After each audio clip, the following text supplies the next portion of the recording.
What's up? This is West Grim from the Harbor 21310, and you're listening to the G-Funk Junkies podcast. Welcome back to another episode of the G-Funk Junkies. My regular co-host has decided to take a break from podcasting, and so today I'm riding solo. As a special guest, I'm honored to have the privilege to have a rapper who has a very interesting story, and I think is probably one of the most underrated voices in the underground. What's up, Grim? What's up, Grim? We them Lawless motherfuckers. I don't give a fuck. I'm of course talking about Westside Grim, aka West Grim. What's going on, dude? Not much. Why? Just chilling. All right. Why don't you enlighten us and the fans on your story, on your comeuppance, and how you got involved with the rap game, and more interesting is your relationship with Spanish Fly and your relationship with Familia Records and just your whole career in general, man. I'm really interested in hearing your story. All right, no doubt. Me and Frank grew up in a big family. We didn't know each other as cousins growing up, but we went to the same school. And through my other cousin, Big Man, we were at Tower Records one day and I seen a single, 18 with the Bullet. He's like, hey, that's our cousin. I'm 18 with a bullet. He actually stole the tape while we were there. He's like, yeah, that's my cousin's tape, and he stole it. I go, that's our cousin? He's like, yeah, he lives right here in Carson, man. We'll go over there. Had you heard the song up to this point when 18 with the Bullet came out? I didn't hear it. I heard it on the way home, and he stole the tape. So we were playing it, and I was like, all right. Just look at the chavalas I kill. Look at the cemeteries I fill. And I still will get ill and still. You learned the message, you already should have knew it. To be honest with you, I didn't like the cadence of it. It wasn't my type of. I didn't understand the cadence of it. How it was slow. I was like, damn, he's rapping 18 with a Bullet, like, right? So he was just tripping me out. Mm-hmm. And so I meet Frank, and I'm gonna be honest with you, man. I'm gonna tell you just the real shit. This is the real stuff. A ver, Kyle. The first day I meet my cousin, I roll up there. He's got an acid tab in his tongue. I'm looking at him like, man, he's a trippy dude, like into music and everything. And so after when I went there, we play music, we kick back, and I was like, man, I'm gonna come back tomorrow, man, and we just chop it up, catching up, talking about the family and in school. And it turns out we went to the same school, Carnegie, right there in Carson. I was always getting kicked out of schools in junior high, so like I went there and didn't even know my cousin went there. We knew the same people and same crowds. There was Razzcazz actually went there the same time that we went there. Yeah, I think Frank mentioned that to me in a conversation we had. Yeah, he went to the school. I knew him as John. I think his name is Austin or something like that. But I knew the crowd. They were all hip hop. I liked hip hop. I think the bridge had just dropped, so it's like, MC Shan. Yeah, the bridge is over. Well, it's the bridge, MC Shan. Oh, sorry, my bad. That was the response that KRS One had. Yeah, you're right, my bad. So it's like everyone's at that time. It was beatboxing. I wasn't really into school. I didn't take it serious, so it was just like, we were just all playing hip hop and stuff. But Frank at that time was into DJing. I didn't know that. I didn't learn that till later after we were talking. And so I just started hanging around with them a lot. I was in the streets. I was on the west side of Wilmington and just doing my thing with my cousin.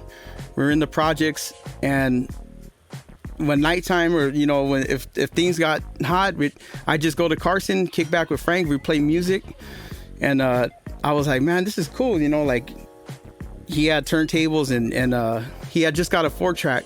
It was he got a 4-track. A little Tascam 4-track on a Thanksgiving night. I think it was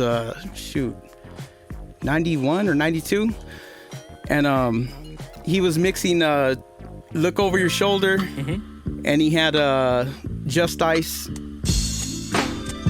Days of Way Back. He was mixing them two together. I was like, that's dope, man. We were just, you know, he was making beats and stuff like that, just mixing stuff. So around that same time, Daz came over, and it turns out Frank's house right there in Carson, he didn't say it in his interview, but his place in his house in Carson, man, that was the spot. The house on Anchor, man, that place was like the place where everyone kicked it. Everybody kicked it there. They had girls coming over, and you know, they were sipping and stuff and smoking bud, and everyone, that was like his spot. Like everyone would go there and kick back. You know, you could go kick back there.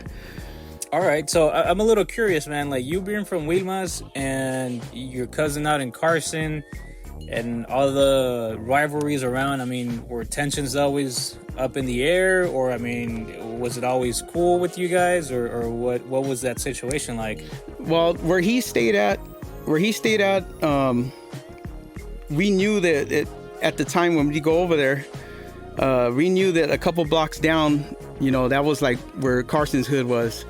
And to be honest with you, being back then, we were young, we were, you know, doing stupid shit. When we leave Frank's house, we'd go down there, we'd, you know, throw it up, you get busted on right there, you know, like, yeah. It was just stupid stuff. We leave his house, and then we'd go down there and just, you know, mess around with it, you know, just do the rivalry thing. Yeah. And head back to Wilmington. But yeah, it wasn't really that hot around that time. We had a problem over there with Pedro at that time. It was crazy back in the project. That was that was crazy back then. Going to Frank's house, and that was around the time when Brumfield came down. He's like, all right, we're gonna do this. He wanted to finish up. I guess he had just released that Wrong Side of the Tracks.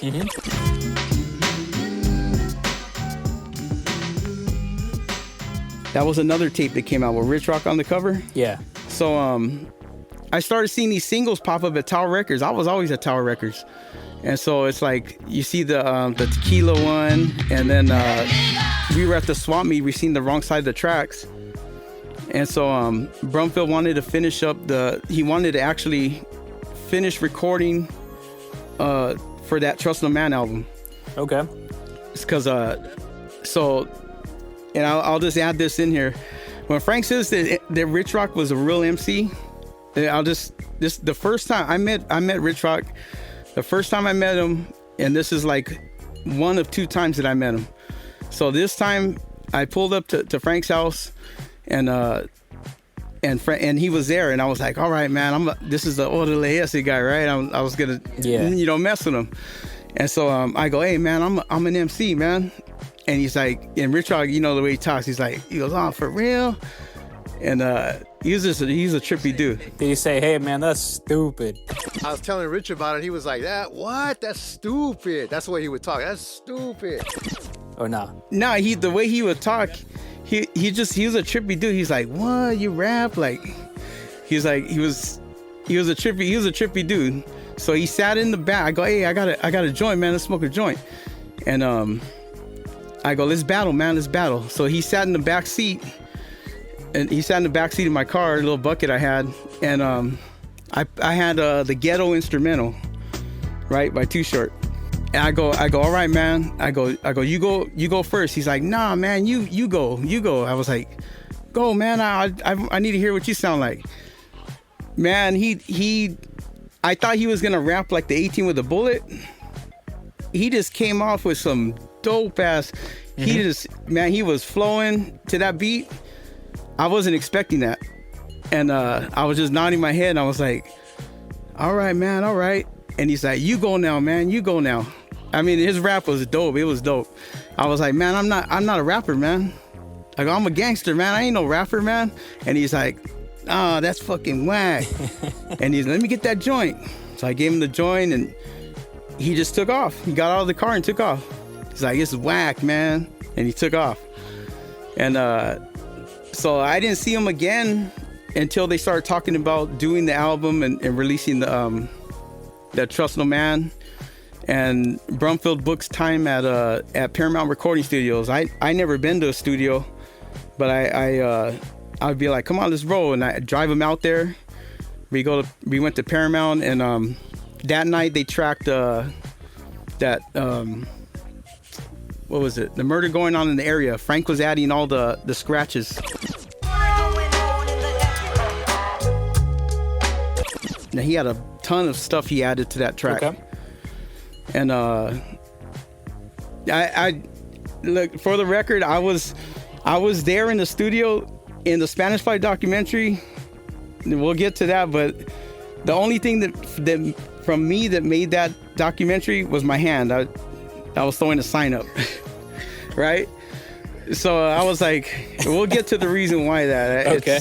We'll get to the reason why, but so going over there, I was there the night that we went to several sessions. I was there. I did the whistle to Kill for Thrills. Yeah, the Kill for Thrills. I'm the one who added that in there. And them sessions, I used to just take bud and just, man, I smoked the whole room up. Okay. We had the engineer in there, like tripping. She was tripping. It was so smoky. Brumfield had to tell me to stop. He goes, "Hey, Grim, that's enough, man. That's enough bud, man. That's enough, man." It was just so cloudy in there. We smoked that thing up. That Kills for Thrill session, man, it was crazy. But we'd go over there, we'd stay there recording, and like leave at like 6 a.m. and then let's see, Frank went and did a couple sessions by himself to finish that up, but the Rest in Peace, I wasn't there for that one. So at this time, sorry to cut you off here, but at this time you still weren't rapping, right? Like you hadn't laid down any rhymes of your own in your own spare time or anything? Yeah, so what happened was when I would drive to Carson, I'd be flowing over instrumentals. Late night in the club, counting our stash. Me and my boys trying to double up the cash. We call up Ramona, hook us up with the bird. And now we got clients instead of hoes on the beat. I wasn't sure of how if I could do it. I knew I had the cadence, and I was like, all right, I want to do it, but I don't want to like hear myself on the you know, like on the recording. And I will add that at the same time I had homeboys from the West Side that were rapping. And that would turn into be Lawless. They were known as the Outlaws back then. Before you did the Lawless, you were the Outlaws. Exactly. Okay. We were the Outlaws. When did that start, and who was a part of the Outlaws? The Outlaws was a group made up of me, my homeboy Rock, his brother Shotgun, and one of my homeboys named Sapo. So now from Outlaws, you became Lawless. Yes. When it all hit the fan and the group broke up, I ran with that name, Lawless. For the reason is because it was connected to the Outlaw name. Right. So that's G and Sapo. Okay. They would do parties in the hood, and they kicked back at a place later. I'll tell you about that place. It was a place on the West Side, and they'd be over there. I'd hear their stuff, and I'd come back and tell Frank, they got some dope stuff over there, man. But they were getting their Trust No Man stuff. They were focused on doing that. So after all this, when I got into the rap. When I got into doing the rap, my own raps, it wasn't through my cousin Frank. It was we had like a little falling out, me and my cousin. Okay. And it was Dad. I was hanging around with Daz a lot, and then Daz is like, I pulled into his house, and I had I go, let me show you something, man. I go, I'm gonna try this out. Let me see what you think about it. And it was a song called One in the Chamber, and he's like. He goes, dope, man. He goes, you could rap, man. You could do it. He goes, let's record some songs. And me and him just started doing little 4-track demos. And it was just me and him. We were just recording songs. I'd kick back at his house. We'd do it on 4-track. And yeah, that's how it all started. I wasn't sure of myself. Daz was the first one to say, yeah, let me hear it, and yeah, it was on from then. Me and him were just doing our little demo tapes. Okay, so there was never any intentions to have you on the Trust No Man album? No, at that time, no. I was in the streets at that time, doing stupid stuff, and I was just driving to the studio. I was, tripping on all the gear, the process, the recording process. Met Brumfield. He's a trippy dude in himself, man. That guy's like he's a trip. Real cool dude. And he's the one who would later on give me a shot at recording. Okay. So this is where I want to get into here is your relationship with Murry Brumfield, Familia Records, and if you can kind of just give us a little glimpse of your involvement or relationship with the Shaft Gangster Clique. Yeah. Shaft Gangsters, come out to play. No doubt. So so when it came down to that project, Brumfield called us. He called us into there. He called a bunch of rappers. He had rappers from Inglewood, Long Beach, Oceanside. That's the city, man. That's the city. Yeah.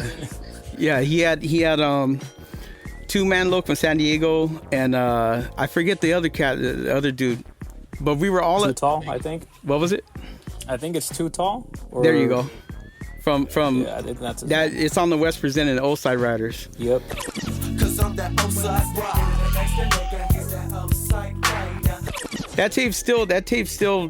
That CD still bangs to this day, man. I still listen to it.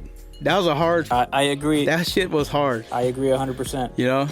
So he had us all at Paramount Recording Studios, and Brum's got the reel-to-reel loaded up, and he's just he's like, all right, guys, like we were literally in there like a meeting, and he's like, look, he'd play this tape, he'd have the engineer cue it up. He's like, this is gonna be your song. This is going to be your song, and just showing everyone basically what they were going to rap to. And so I was like, all right, we're going to do 21310. That's going to be our thing.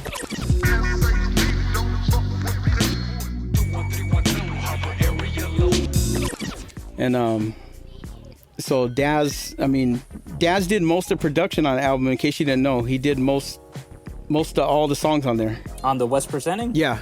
Daz did. Oh shit. Yeah, he covered that. He did Old Side Rider. That was his production. Mm-hmm. He did 21310. He did 16.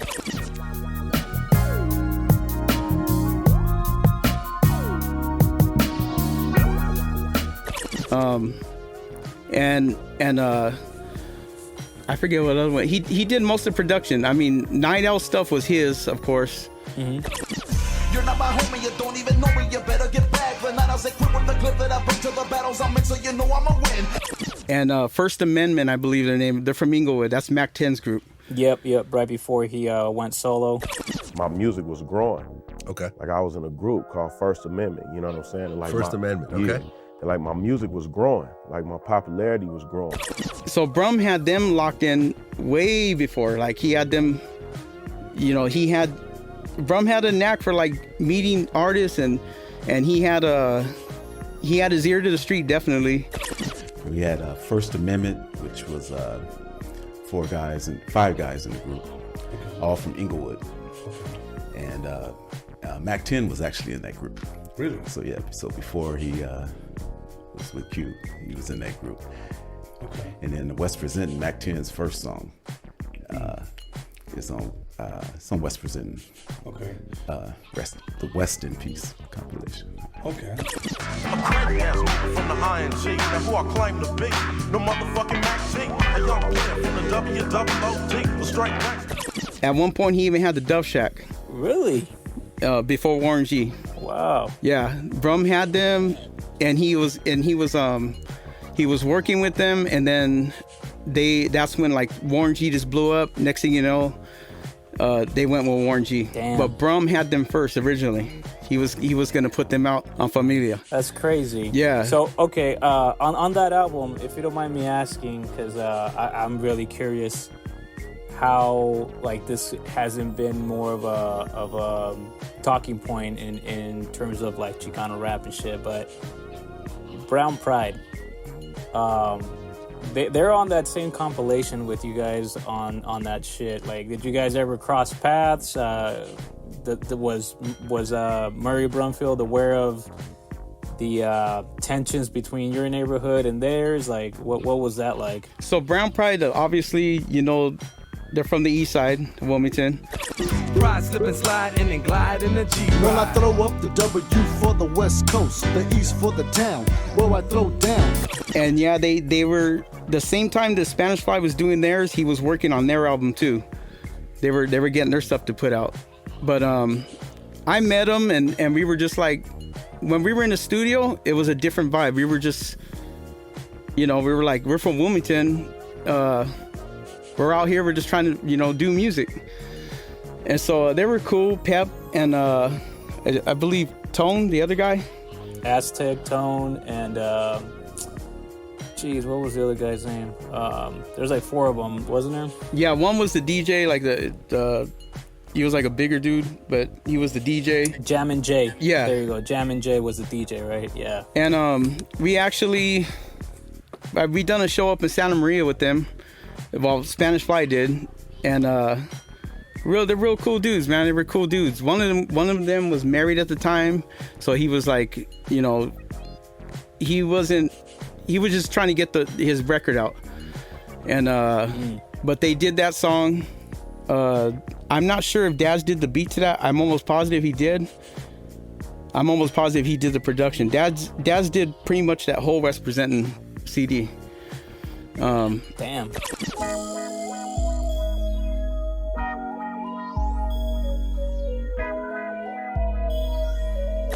But yeah, they were cool dudes, and nobody really talks about them. I just heard recently Tony A saying about trying to get in contact with them.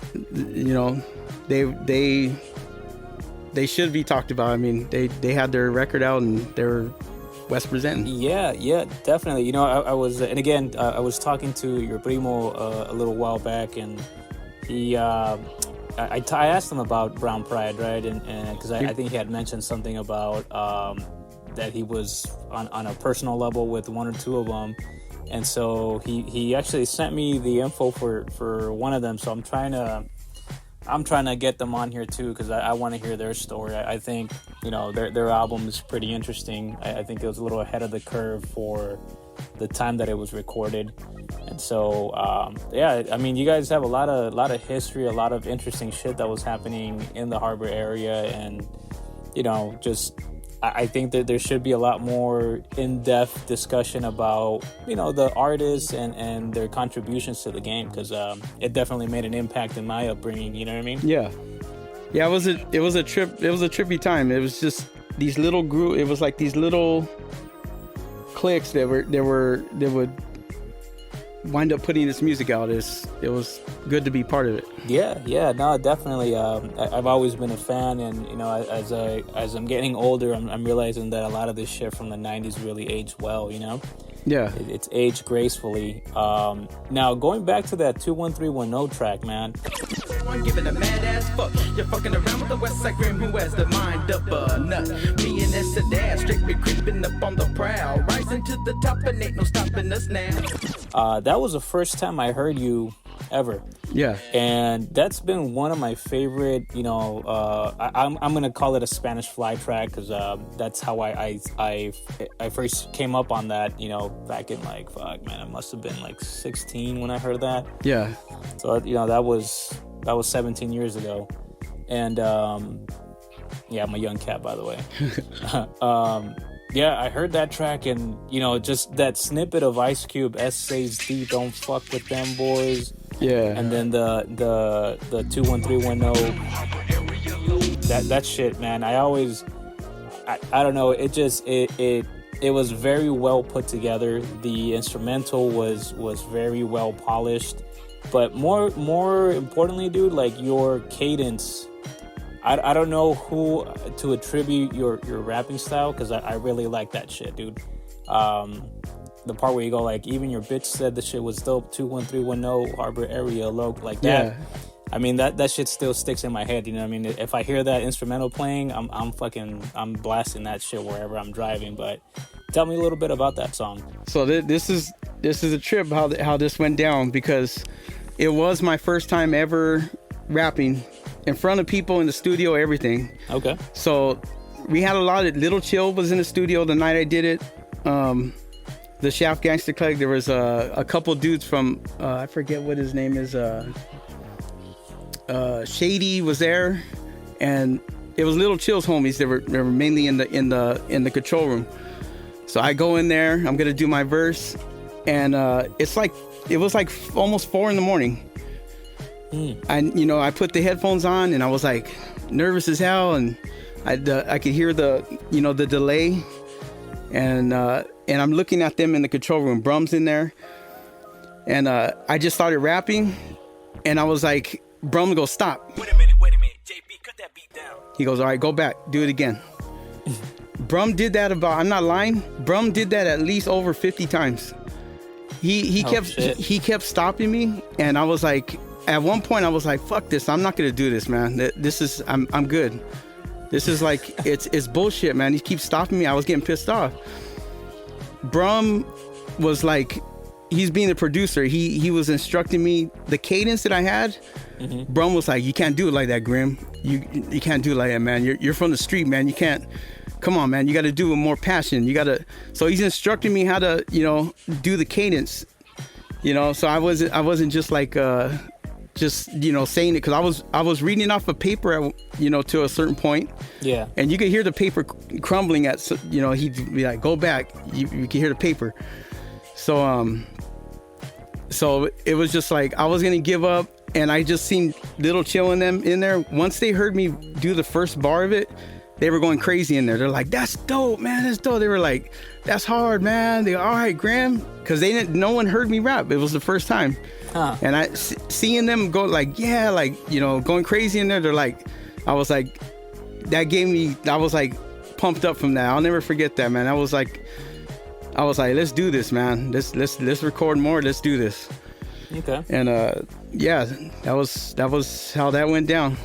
Yeah, no, I mean that song has aged really well. I hadn't noticed any sort of issue. I'm an audiophile, so I like listening to music, in depth. I like dissecting it, and I've never noticed that, you can hear the tape crumbling from, the stop and go. But now I gotta pay more attention to that shit now. So you'll trip out on this. When it was recorded, we had a sample going. Mm-hmm. The original sample to that is Bobby Womack, A Woman's Got a...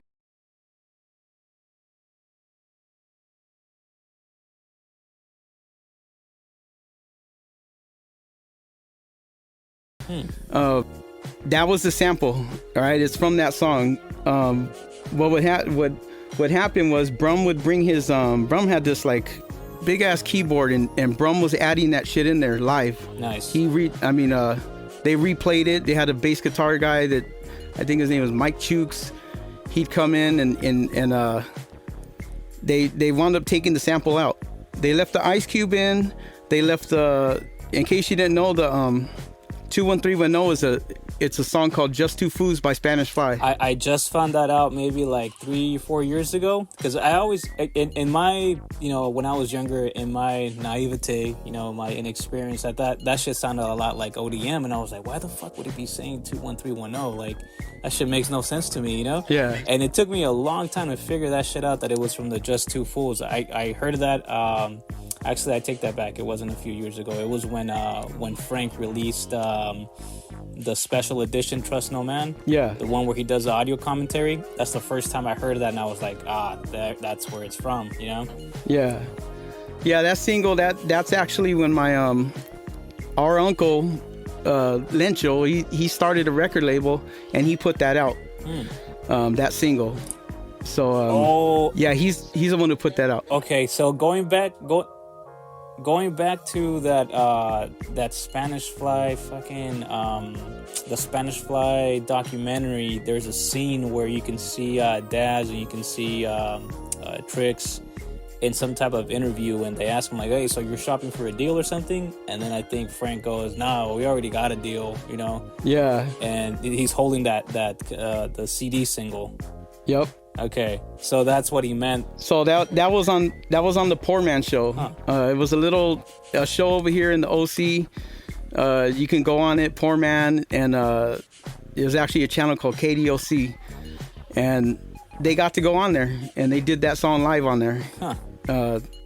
So yeah, at that time, they had broke away from Murry, and they were gonna put their own album out, and that was the single that they first did.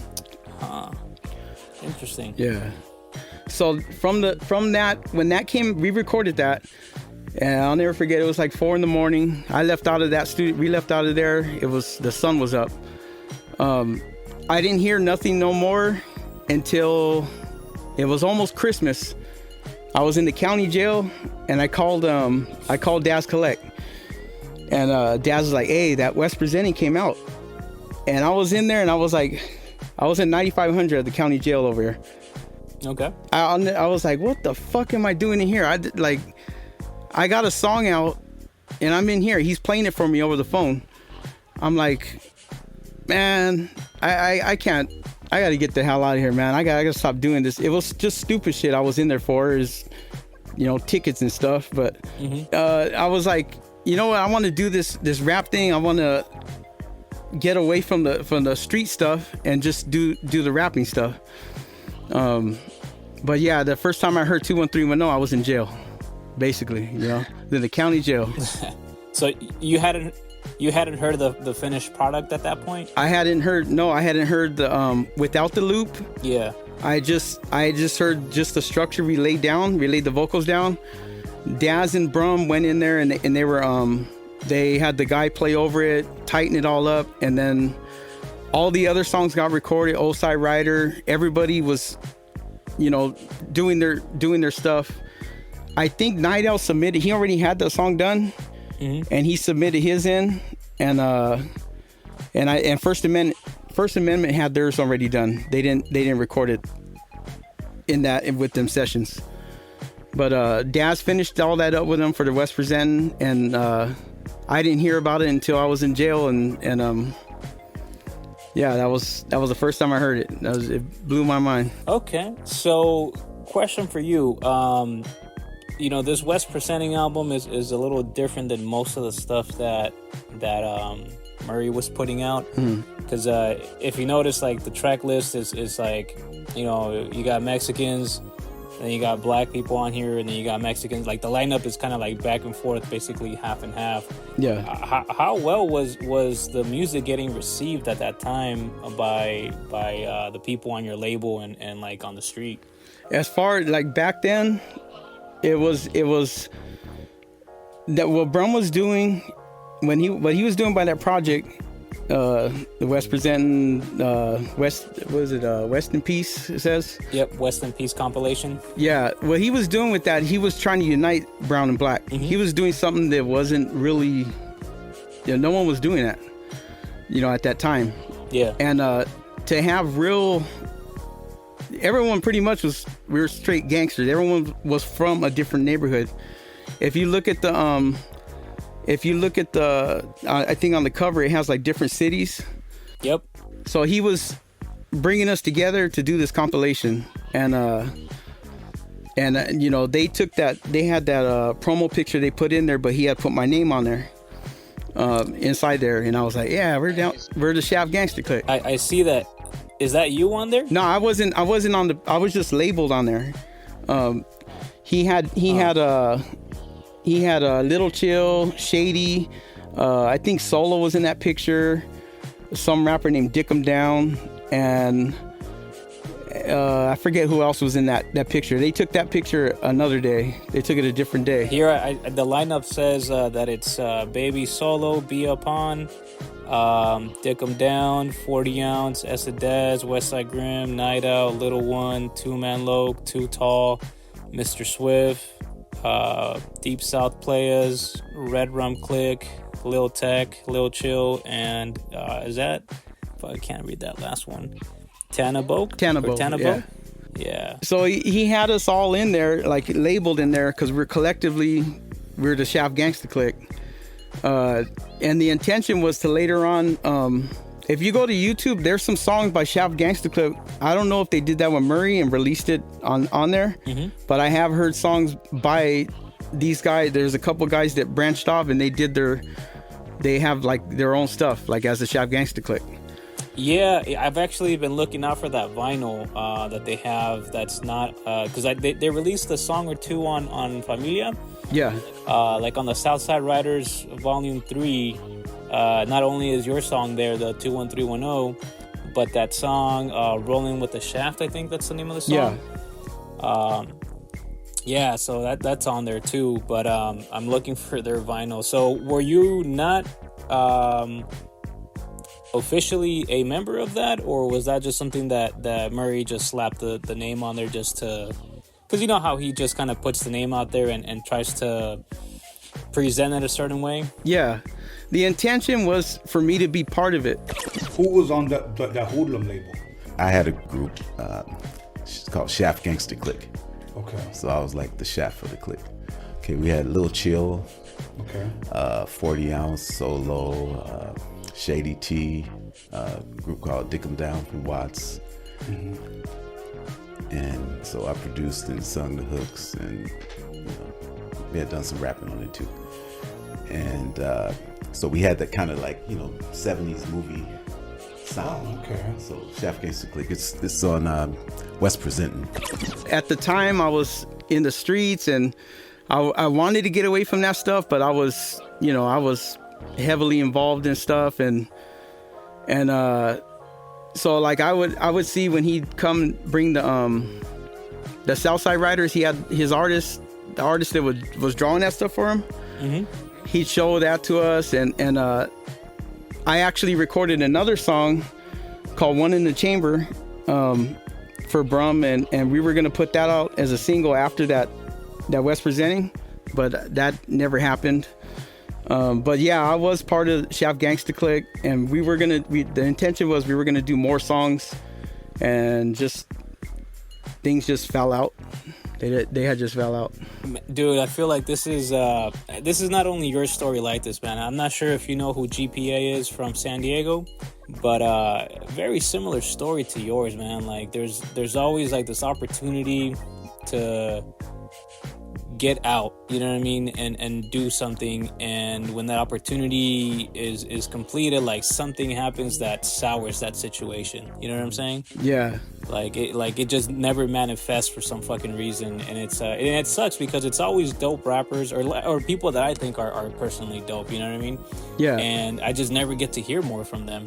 So like having you on the show here and actually getting a chance to talk to you one-on-one with this is cool. Like this is one of those things that I would geek out, you know what I mean? It's like if fucking Steven Spielberg just randomly happened to have a conversation with you, you know, this is someone that you saw his movies growing up and you listened to what he had to say, and now you actually get the chance to have a discussion. So yeah, that's the way I'm perceiving these things, you know? But at this time, like, had you already recorded that track with Essa Daz for the what was the name of that movie? Reasons. There you go. Late at night in the club, counting our stash. Me and my boys trying to double up the cash. We call up Ramona, hook us up with the bird. And now we got clients instead of hoes on the beeper. Money's rolling in, I got the hook up with the cops. On my flip phone, waiting for another drop off. These young motherfuckers in the street straight balling. Clocking 20 down when the night with one call. And now I'm off to mom's pad to kick her down some loot. I see a tear fall cause she knows the dirt I do. I gotta watch my back when I'm rolling through the pocket, cause JD's ass is locked up and he's scheming a way to stop it. Never got along even when we were little kids, and now this motherfucker's thinking he's gonna get revenge. Making money on the west side was the plan, but I still can't trust that motherfucking man. Trust no man, trust no man, trust no man. I trust no man for these motherfucking reasons. Trust no man, trust no man, trust no man. These motherfuckers. So that was another. That was after Daz had decided. All right, we were with the Just Two Foods that just came out, and I don't know why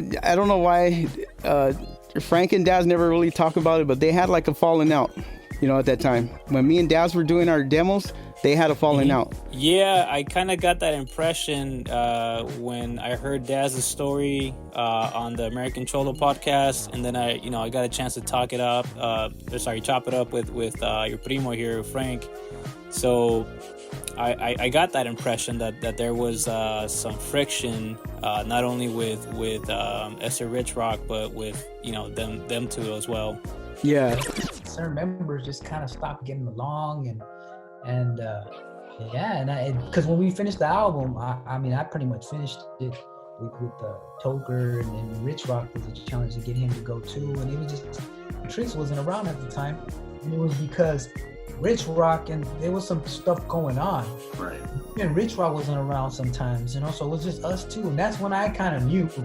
I was like, man, this is not right. It shouldn't be this way.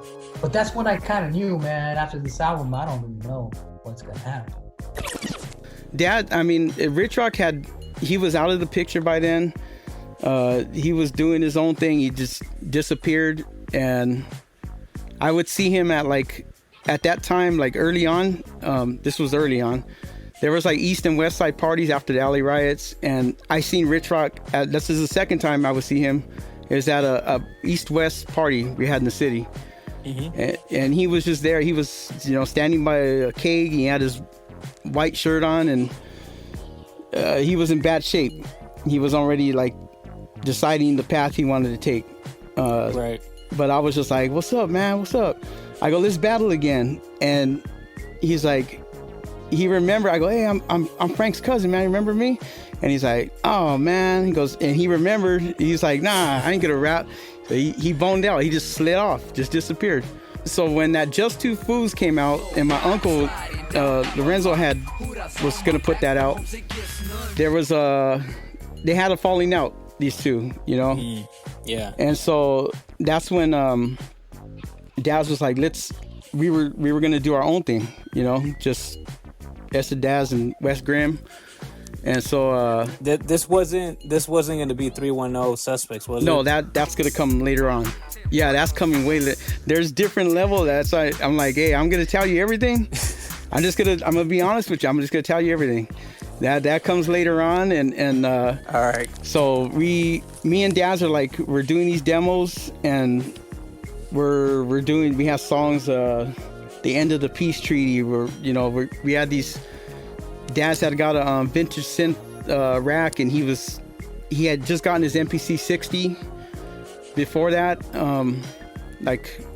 for the Trust No Man. To finish that off, he had got his MPC 60. Mm-hmm. So we were doing tracks on a 4-track, and my uncle had he had a friend in Riverside. No, Daz had the friend in Riverside, but he introduced my uncle to him. And he goes, "I got an opportunity for you guys to be on a soundtrack." He goes, so we went to Riverside, and he goes, "I got these guys named New Breed of Hustler. They're these Crip rappers. They're gangsters out there in Riverside." Yeah, ECC. I'm aware of them. So he's like, "Look, they have the hookup with this. You guys could be on it. They want you guys. If you guys want to do it, we'll put a song together and we'll get it on the soundtrack." And so me and Daz, the lawyer, he was in Pasadena. We drove out there. This lawyer gives us a movie script, 2 books. He's like, "Read it, come up with a song, and we'll see where we can place this in a movie." We hadn't talked contracts, nothing. He's just like, hand us these movie scripts. Mm-hmm. And we knew that MC8 was going to be in it. He told us the names. It was Bernie Mac, MC8, Lisa Ray, who was in the Players Club. Before, that was her first movie. And the movie was directed by it was Spike Lee's cinematographer, I believe, Monty Ross. Okay. And so he's like, "This is a good opportunity for you guys. Read the script and come back with something." Me and Daz went home. He's home. He's at then we didn't have cell phones back then. He calls me up. He's like, "What page are you on?" "I'm on this page." We were on the same page reading this movie script. And I'm like, this fucking thing's tight. This movie's good. Okay. We're reading it. We finished reading that like it was like the next day. We were done reading it. Read the script. I was like, I got what I'm gonna say on there. And we wrote that song literally with the characters and everything from that movie. Man, we nailed it so good. The lawyer goes, I can't give you guys the end credits, but I can guarantee you this is gonna be on the soundtrack. He goes, you guys took our movie and you put all the characters in there. We have all their names. MC8 was Neva, and they loved it, man. They were like, man, they were tripping out on us, right? And we were just happy to have the opportunity. We weren't talking like any contracts or anything. So time goes on, and we got another call, and he goes, meet us at the Universal backlot. We're gonna screen the movie. We're gonna have a screening. So me and Daz got to see that movie. We went to the Universal backlot and watched that movie with the production crew. The movie that was showing next door was Apollo 13, the Tom Hanks movie.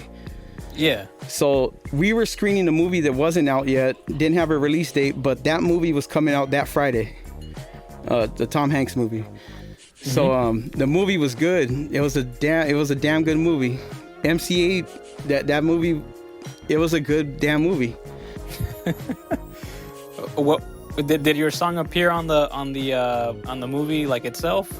At that time, it was no Foley work, no. It was just a movie. They didn't even have they got to do all the Foley work after. It didn't have none of that. But I remember after the movie, we went back to see the lawyer again, and Brumfield actually came with us that time. And it was a little weird because I was like, who invited Brum? You know? I was like, like my uncle had the hookup here, and was like, who invited Brum here, man? I was like, Dad, I thought you were trying to get away from Brum. Like, what? How's Brum here?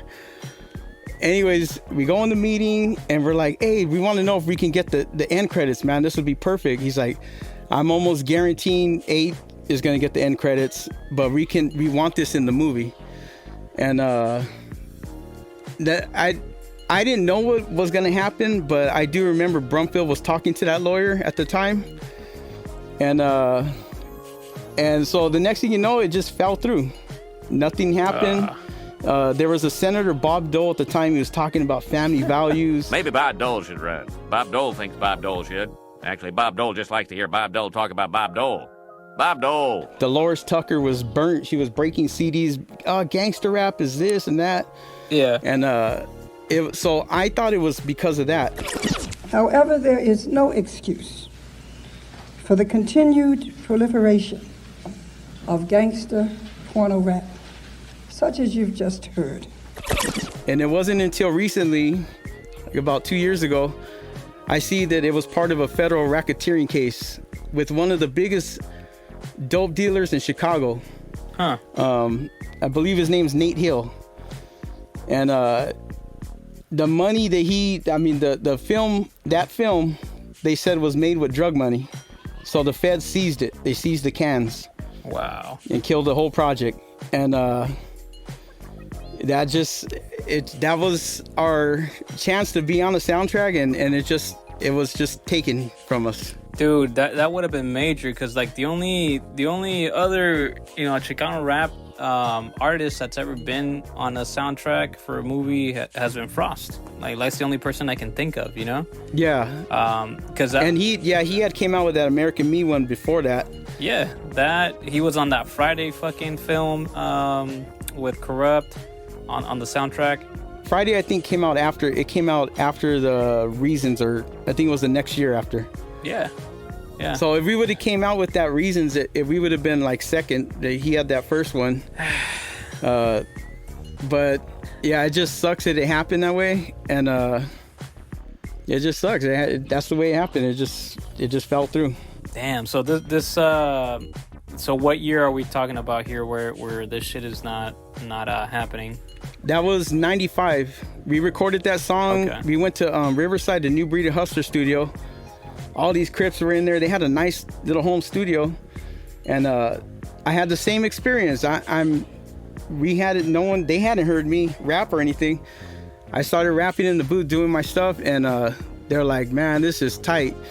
And there's a guy, he was a producer named Baldy, and he laid the bass guitar down, and shoot, man, they hooked it up. They had a nice studio, and we smoked bud with them, kicked back with them. I think I was drinking a Mickey's that night, and we just had a good time out there recording. It was all good. Tell me about the title, Trust No Man. Was that like an attempt to tie it back to Spanish Fly, or why was the song called Trust No Man?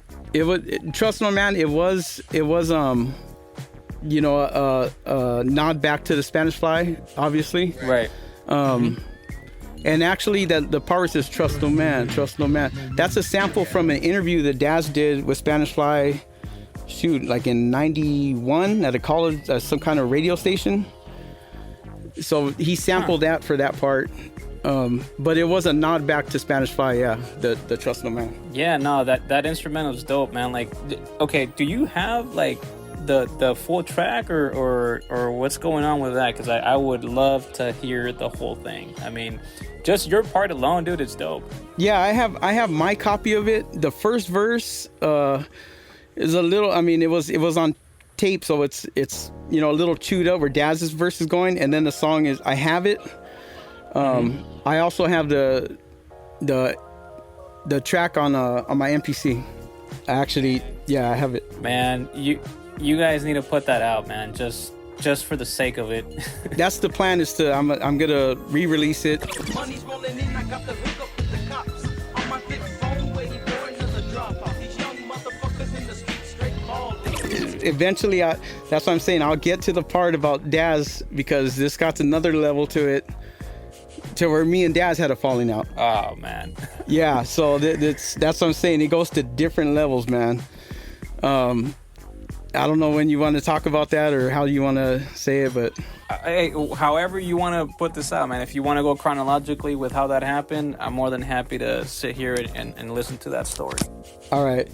So like around 99, around 99 I had gotten, that's when Daz was doing he was working with Brum again because the Reasons thing fell through, and I went back to doing the street stuff. I got myself, when Daz says that there was people with drug addiction and stuff, I fell into that. I fell into that trap. I was living the life, going fast, and I thought I knew my shit. I thought it was on top of the world. I was slanging, I was moving stuff, and music wasn't. It was. I had investors that were investing for me and Daz to do our own CD. Mm-hmm. It was a buddy of mine named Angel. I had investors, and he had investors, and that's also where Tony A's gonna come in the mix, because that's their homeboy. They're from the Insane Mexicans. Okay. They're on the east side. Were you in a gang anytime, Tony, or was it more your brother and stuff? Yes, I was involved in a neighborhood. We were called ING, Insane Mexican Gang. Okay. And there was quite a few of us. And I don't say that proudly. I say that actually shamefully, because I did have some of my friends that went to jail for murder. At the time, when that happens, I was hanging around with them a lot. I'm from the west side, but they're, insane, and we were just doing business. I had a real good friend that was from there, and at that time I would hang out with. That's when I would hang out with Tony A, but not on the recording level. We were just talking music, chopping it up. Okay. And I'd go to his pad, we kick back, play music, and he was just like, your cousin's from Spanish Fly, and Tony's a trippy dude, man. He's a trippy dude. He's back then he was like, it's hard to say, like, Tony's a good dude, but he I don't know, just in the city, as far as when you said what's it like when like blacks and Mexicans working together, from my point of view back then, in the city, people were like, it was frowned, like, oh man, he's working with the blacks and all that stuff. That's the way it was. Yeah. When me and Daz were rapping, they said we sounded black. That's funny because I don't get that impression. You know what I mean? Like I did mention to who did I fucking mention it to? I think it was on that episode I did for the Lawless review. Yeah. I thought my impression of you was I thought you were probably a Crip because you were affiliated with the Shaft Gangster Clique, and my interpretation of that was okay. Well, they're from Compton, they're black, they're most likely Crips. Yeah. I was like, Westside Grim is probably a Crip, and then in this one forum we were discussing. I think your name came up on something. They're like, nah, he's from the West Side, Westside Grim. Yeah. I was like, oh, they're like, me cayó el 20, you know what I mean? At that point, I was like, oh shit, no shit, it makes sense, you know what I mean? But I never thought that you sounded black. I just thought that you were, part of a black hood because you were affiliated with the Shaft Gangster Clique. But now that I've put everything together, like now I don't think of it that way, right? Yeah. But at this time with Tony A, had you already recorded? Because you recorded the shit with Lawless in 96, 97, maybe? So Lawless comes into it the same time that Trust No Man and all that was going on. Yeah. Lawless they were called the Westside Outlaws. It was Sapo and G and Shotgun and another guy, Rock. And so they were doing their stuff, and they were getting an investor for their stuff at the time. Yeah. His name is Raul G. Now they're my homeboys, and they were working on their stuff. There was a place on the west side called the Lodge where they would all meet up, have parties, and they were working on their stuff. Mm-hmm. They eventually got enough money to where he's like, I got Bill Walker, man. We're gonna. His name Bill Walker, right, from Thump. Yep. So he's like, Raw's like, I'm in, man. Like, we're gonna do this. We're gonna put it out, but we're gonna call it Lawless. So I'm in the middle. I'm part of Spanish Fly Camp, and I'm part of Lawless. Them are my homeboys. Yeah. And so he's like, we got Tony A. He's gonna be doing the tracks, and we're linked up, man. We're gonna put this album out. At that time, like I said, I was with the addiction, so I was like stuck in between. I was slanging and caught up in that. But Raul started getting tracks from Tony, and he's like, look, we're gonna put this compilation out. He's like, and at that time my homeboy went to jail, so the album that me and Daz were working on, it got scrapped because my investor just went to jail. Mm-hmm. So Daz went back to doing stuff with Brumfield, and that's where that You Can't See Me that came out on that compilation. It's wartime, bringing more caskets. Call up to the blue, let's light these motherfuckers up like some matches. Then fuck the hood rats from A to Z. Bang the fuck out these tricks, showing no signs of mercy. I did the beat for that one. You Can't See Me. Yeah. And that was on Little Rob's Still Smoking. Yeah. So when you mentioned earlier that you had a fallout with Daz, I'm gonna tie it back to this song. I'm glad you mentioned it because I was eventually gonna bring it up. So there's two versions of that. There's one where you're not on the chorus, sorry, on the verse. Yeah. And then there's another one where the other dudes from the second iteration of Spanish Fly, like Johnny D and what's the other vato's name? No, at that time it was the singer that was on that song. His name was Ricky. I forget his last name. Young cat. He was singing, and Daz had did that for Pocos Pero Locos, which I'm gonna get into that. I know it's a lot, but it all ties in, bro. It all ties in, guys. Trust me. It's just crazy the way this did happen. So the You Can't See Me, we did that. Brum said it was gonna be on Little Rob Still Smoking. I didn't know what was going on. I'm like, cool, let's do the track. Me and Daz, I programmed the track. We used my Roland R70, and he goes, do the beat, man. We'll do the beat for us. I did the beat, and we did the rap, and I disappeared again. I just disappeared. And me and Daz wound up eventually having a falling out. We had a studio at his house, and I just we had a falling out. Daz was he was stuck in between working with Brumfield and going with my investor. That's before my investor went to jail. I'm like, you got to decide what you want to do, because if you're gonna work with him, then you're with him. My guy's gonna, you know, invest his money in us. You know, we bought over $30,000 in equipment at the time. Okay. We did what we had to do. We got the equipment. We were gonna put the album out. My friend got busted. Shit. He was supposed to do it, and we never got around to it. I had a home version of it, and I showed him. I go, look, rap like this is how you're gonna do it, and we never got to doing it. God, man. Yeah. So, got a round of questions for you. Hopefully you can answer them. Number one, you had mentioned to me that you wanted to share a story about Cypress Hill. Mind sharing that with the listeners? Cypress Hill, I don't really remember what that topic was. I really, besides a show that didn't happen, but with Spanish Fly, but I would just go into too much detail. It was weird. I don't even have answers for that one. Before the group ended, you know, I just found a flyer recently. We had a flyer. We were about to open up for Cypress Hill, bro. If that would have went through, we would have probably plateaued into a bigger status. But some stuff happened with the management. It didn't happen. Number two, you did a remix to Slow Pain's This Is How We Bang, but you mentioned at the beginning, were you supposed to be on it originally? What's up, Grim? What's up, Grim? We them lawless motherfuckers. I don't give a fuck. On This Is How We Bang, yes, I was supposed to be on that song originally. Capone, Raul, he gave me the beat, and that's my homeboy.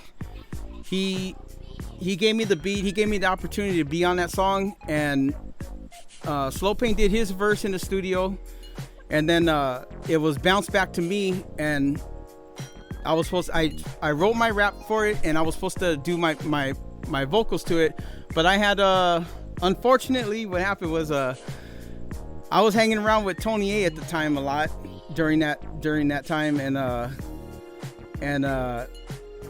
he had told me that them G guys and Slow Pain and all them, that they were talking shit about me, and that he said they were saying that I suck and all this other shit, and he goes, I'm just telling you, bro. This is how he does it. I'm just telling you, bro, because you know, I want to let you know, man, that they're talking shit. So what I did is I went home and I said, fuck this, man. I wrote my rap, and I was dissing him, right? And the plan was, me and my homeboy were gonna go to the studio that day and just come out, and we didn't care. We were just gonna start bombing on everybody. And the day came for me to record that my verse, to go do it, and Raul pulls up, and he's like, let me hear it, man. Bust your verse. Let me hear it. And I go, I got it, man. He goes, let me hear it, man. Let me hear what you got. And I was like, tell you the truth, I wrote this rap, man. I heard they were talking shit about me. And he's like, look, man. He goes, nah, this ain't even going down this way. He's like, look. He goes, this is a business, man. You're not gonna fuck this up for me. I got money invested in this, and you know, if you're gonna be doing your shit and you're gonna be on one, because at the time I was, you know, being a fool, and he's like, if you're gonna be on one, then you know, fuck it, you do what you do, but you're not gonna fuck my studio time up or fuck up my relationships, you know, with my artists. So I was like, man, I never got an answer. I never heard back from Tony. That was the last time. Raul went his way, and you know, that was my last opportunity with Lawless, and it's unfortunate because I really wish that I would have worked with Slow Pain. When the song came out, they put Old Genius on there, and that's another guy, man, I wanted to work with, and I like these guys, man. The ALT, Old Genius, Slow Pain, they were just fucking shit up at that time. Lightfoot, and I mean, I want to work with them, and Lawless was working with these guys at the time. Fuck, that was, you know, that would have been a good opportunity, and it was just fucked off by someone that I looked up to, that I felt was a mentor to me at the time. But this guy wound up, you know, bullshitting. Tony was wound up bullshitting. And I do want to note too that I actually went back to my ASCAP writers on my account, and I seen that Tony actually, you know, for a guy who's supposed to be from the city and helping out, let me tell you, this guy actually took credit and has his name written on my writer's credit on there. It's listed as him as the writer, so that's a little gem I want to throw in there. I know you did that, Tony, so it's, you know, it's all good. I wound up I got my remix out there, but so the way that the song was actually the way I released it on my album, that's the way it was supposed to be released. And I went and talked to Raul, and he gave me his blessing. He's like, go ahead, man, handle it. And I told him this is the way it was supposed to be put out. This was the original rap. The other rap that I had wrote was some bullshit, but this is the way it's supposed to be written, supposed to be done. I did a little modification at the end of it, but that's the way it should have been. And I wish that I would have had the opportunity for Slow Pain to hear it. And you know, he even talks about my White Cutlass Supreme in there.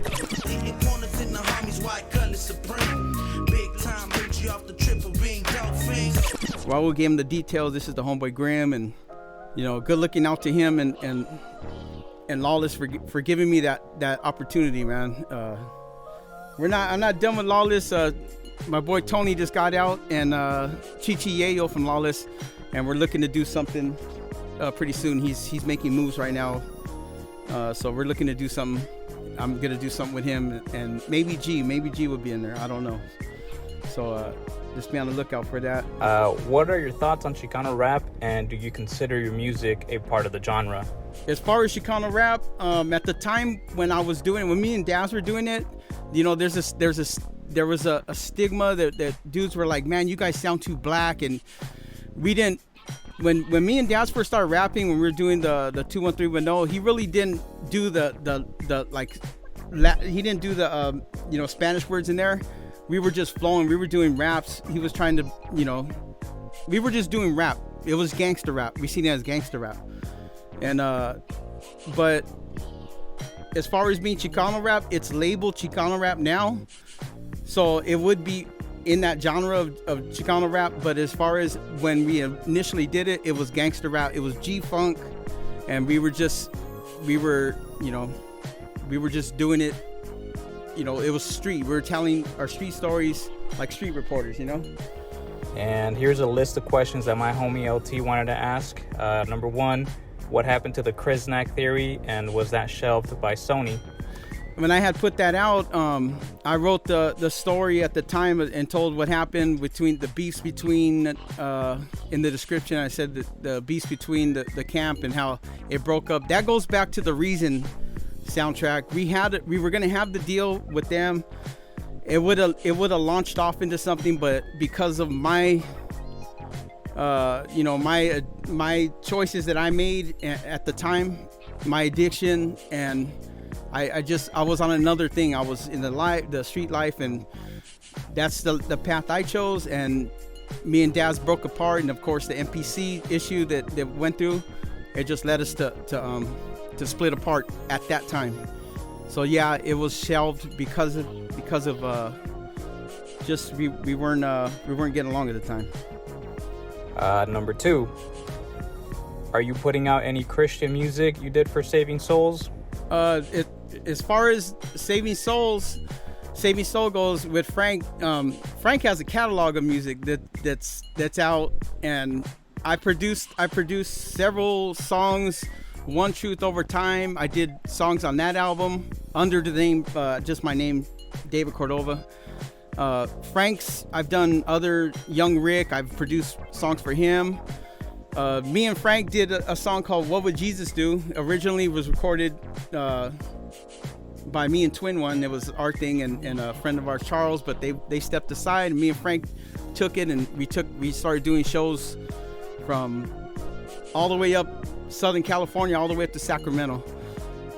So that was What Would Jesus Do by New Creation. That's a song that we have, pretty big. It was big with the kids and the outreaches. The devil's on my back, Lord, tell me what you do. If you can work the blood, that's what you gotta do. And to see his blood is more powerful than fire. Lord, help me do right, Lord, give me your desire.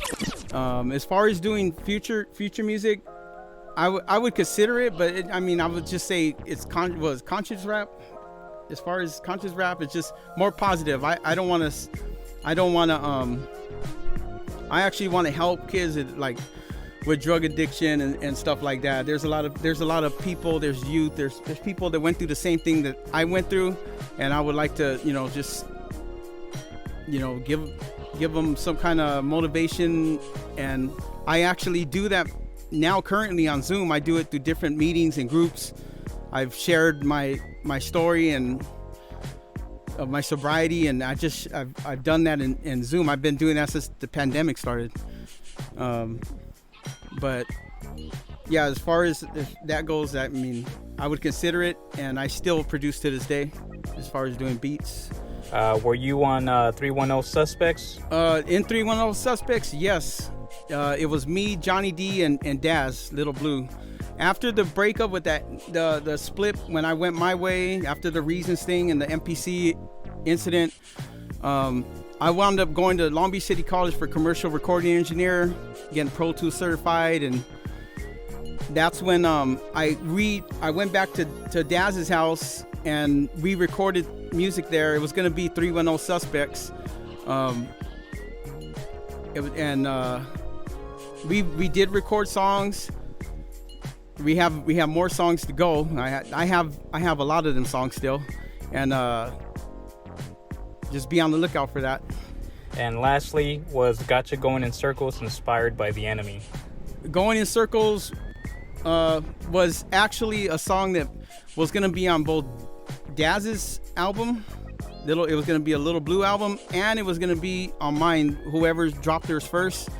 It was written completely by me, and the last verse was actually, I wrote that specifically for Daz. I said, check this out, and I wrote it, and he was supposed to do, that's the way we used to do stuff. When we used to write stuff, if I wrote something, or we collaborate, sometimes we would collaborate together and write in the same room, or just whatever, we'd be sipping and writing. But if I wrote something, I'd be like, here, and I would rap it, and then he would do the redo it in his style, how he would do it. And was it inspired by Lawless, the Enemy? Everything that I did as far as rapping goes, when I heard the Outlaws do the Enemy song, man, I was like, not only being inspired by being around Spanish Fly and hearing Frank's craziness going off in the room and shit, knowing that I had a homeboy from the West Side, and I went to school with G, but didn't know he rapped, and he didn't know I rap. Yeah, I was inspired by hearing it. I was like, this is the shit, you know. I liked it, and it was tight. And I'll always be grateful that Raul gave me the opportunity. G, you know, came on the track and hooked me up, gave me some, you know, he gave me good advice. And even as far as the opportunity working with Tony A, when, you know, it's unfortunate the way that thing panned out, but, you know, yeah, I was inspired by that song as far as rapping wise. The last question he wants me to ask you here is, besides your affiliation and involvement with Spanish Fly and that Lawless album, are there any other albums that you appear on that we're not aware of? Yeah, I told him about the whistle. Trix is saying about the whistle. Oh yeah, on Kills for Thrills. Yeah, that was like my intro to it. I was happy to be in the studio, but no, it was I did the American Dream for Lawless. By the way, you killed it on that one. That was crazy. That was recorded at Scanless Studio. I'm your butcher 24, 7 days a week, except for them holidays. I'm only moving the keys and quarter peas. And the original track was produced by a guy named Stuart Weiland. G's mentioned him, but I just want to put it out there. Stuart Weiland, he played everything over. Yeah, that part. Yeah. That was Tony A's exclusive producer. That was his secret weapon. He did all the tracks. I also have I have Mellow Man Ace's unreleased album. It's the qualities. I had the songs, all the ones that Tony A have. I have all them songs. He produced that whole album. It never came out. Tony's leaked some stuff on his podcast. Yeah. But me and Tony don't talk, but I like on Instagram, I heard one of you guys say, yeah, I think he's butthurt because that I get butthurt because Tony A, he actually engineered Car Date. Yeah. At Scanless, and so I did that there. I was on Westside Grim's on Instagram, and I just noticed he gets like butthurt easily. He posted a post about Tony G was talking about that he hadn't worked with anybody from the West Side until he worked with Lawless. And then, but he mentioned that his Car Date song actually was recorded first with Tony A. Okay, so just to clarify for the listeners, you said Tony G at first, but you meant Tony A, right? I meant Tony A, yeah. Probation violate, they wanna throw the book at me. Looking at my long motherfucking criminal history. The DA ain't kicking no slack. Trying to send me up the river for somebody else's Grisnack. He actually engineered Car Date. Yeah. At Scanless, and so I did that there. Tony's a hard producer to work with too. He works your ass, like not works your ass, but he stays on you, man. He makes you rewind, go back.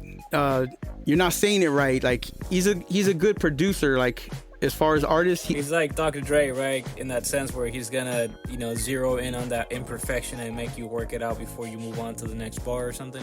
He's a good producer when it comes to that.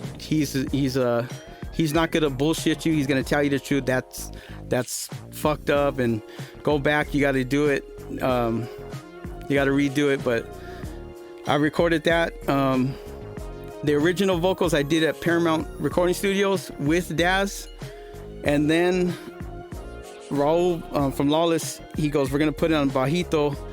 So I took it to Scanless, and Daz had just did on the West Side. He didn't do the second part to it, so I did the second on the West Side at Scanless, and Tony engineered it, and we put it out. Nice.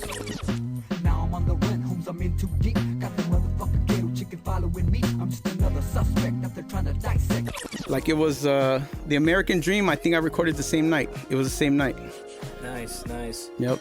Damn, that's crazy, dude. I know you still got a lot more to tell. I just I might want to have you back on the show. Would you be down to do this again another time and explore a little bit more about everything else that's going on? Because I want to make sure that I put this out pretty soon, and I don't want to edit too many things out and make it a 2 different part episode. But I wanna have you back on at some point in the near future. You down?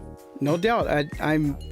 Yeah, there's a lot of stuff. I know it's all like scattered and stuff, but it's like I wanted to be sure and tell my side of it, the wrongs that I did, and just be honest about it. And like I said, and there's stuff like about Tony A. He is a good guy, but it's like, why he wouldn't mention me. Even Brumfield, he went on Tony A's show, and Brumfield didn't even mention me. And I'll be honest with you, I was like, that's fucked up, man. Like, really? You know what? I will give Murry Brumfield credit for answering all my fucking questions, man. I'm the one that asked most of those questions when he was answering them. Yeah. So yeah. Brumfield's a trippy dude. He's cool, man. Brumfield's a trippy ass dude, man. Really trippy. I definitely want to thank you for taking the time, and I know we got off to a rough start, that we kind of killed that first hour instead of actually recording, but any shout outs you want to give? Yeah, just I give a shout out to you guys, G-Funk Junkie Podcast. Thank you for the opportunity. Definitely give a shout out to my wife, Rochelle, and my daughter, Madeline. She's going to be going to Cal State Fullerton. Right on. My cousin Trix, Daz and Johnny D. I mean, for the music we did. And one person I didn't talk about, my cousin Twin One.